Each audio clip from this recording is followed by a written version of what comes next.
favorites is Ruffles, of course. Well, my favorite male whale right now is Blackberry.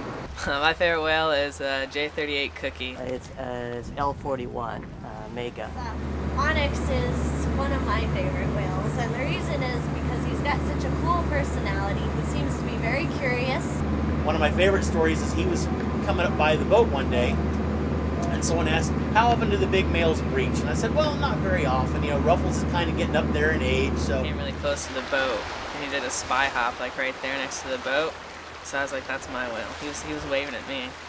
That's my favorite one. I got down here to have breakfast, and nobody was in here. And also I looked over here, and coming around the corner was all of J-Pod and L41 swimming right along the shore, right along the kelp beds. And he's, I don't know, he's just kind of good looking. One day we were out with him, and he was off by himself fishing, and he was milling around in a circle. And I said, Ruffles, it sure would be funny if you would breach right here in front of the boat, and I pointed to a spot.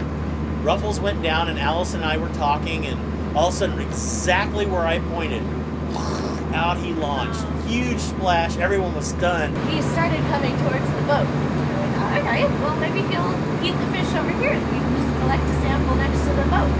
Well, all of a sudden, I saw the fish dart under the boat, and he was hot on his tail, and he stopped under the boat. All of a sudden, he pops his head, does a spy hop, and looks straight at me. His eye pointed right at me. He started shaking and vibrating. I grabbed onto the side of the boat because it felt like it was so intense. All of a sudden, all these bubbles came out from underneath the boat, and he was blowing bubbles with his blowhole, trying to chase the fish out from underneath the boat. Well, the next day, I was on another boat, and Ruffles did the same thing. I said, Ruffles, breach right here, and he breached right there. So everyone's saying, JB is a whale whisperer.